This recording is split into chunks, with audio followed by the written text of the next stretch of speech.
Bonsoir, ce soir, enfant en souffrance, la honte, un pavé dans la mare, l'aide sociale à l'enfance. Un reportage choc sensationnel qui devait faire sortir les plus gros scandales de l'ASE. Donc c'est parti, petite présentation. Des enfants peuvent être maltraités. Avec son téléphone, l'un d'eux en a enregistré les preuves qu'il a envoyées à sa mère, des traces de griffures et des hurlements. Je te mets assis longtemps, mais je ne vais pas lui faire la peau, Adrien. Alors voilà une des enquêtes choc du reportage avec la scène du téléphone, des cris et tout, très anxiogène. En fait, le cas c'est une nana qui est déséquilibrée et qui a pas su gérer un gamin, certes apparemment un peu compliqué, mais finalement c'est un dysfonctionnement, mais c'est pas le plus grave des dysfonctionnements que l'on peut constater autour ou dans l'ASE. Les plus curieux d'entre nous le savent bien. Dangereux pour les autres. Ils n'avaient rien à faire ici.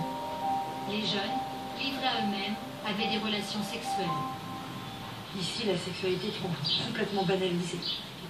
Comme si c'était normal de faire une fellation, d'avoir des rapports dans les toilettes.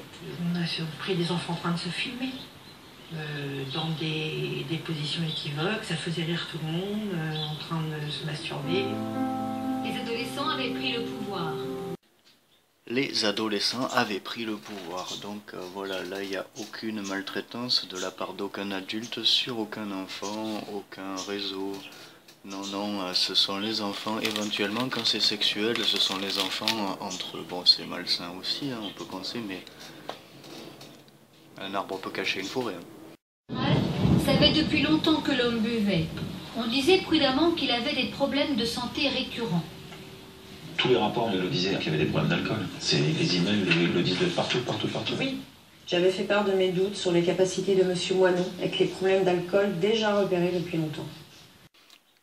C'est gravissime, hein, n'est-ce pas, hein, au regard des réseaux pédocriminels qui font de la traite d'enfants, des sacrifices, des morts rituelles, etc. C'est vrai que c'est un mec déséquilibré qui boit trop, certes, bon, c'est abusé, j'en conviens, mais encore une fois, un arbre qui cache la forêt.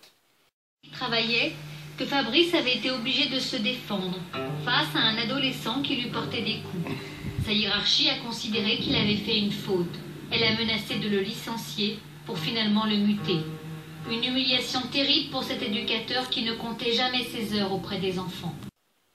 Alors pardon pour ce monsieur Fabrice, mais c'est une humiliation terrible, pareil, quand en avant de ce qui se passe dans certains foyers. Est-ce si scandaleux, est-ce si choc que ça de révéler que un éducateur finalement s'est fait licencier du fait de s'être défendu après une agression physique. Bon, chacun jugera. L'argent partait dans des dépenses bien éloignées de l'intérêt des enfants.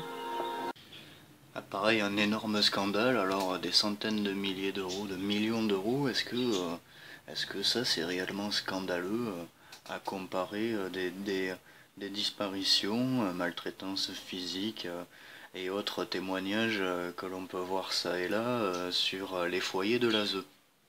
Dans les comptes du siège social, nous avions trouvé des dépenses incompréhensibles. Par exemple, ces achats de matériel pour un total de 532 000 euros en un an sans la moindre explication ni justification. On a vu aussi par exemple 500 000 euros de matériel de construction, 500 000 euros, aucun justificatif. Tu trouves ça normal? J'imagine. Voilà, ben, on l'a vu en tout cas, mais on ne dit pas que c'est vous, mais on l'a vu. Non, mais On connaît, on s'interroge, on est journaliste.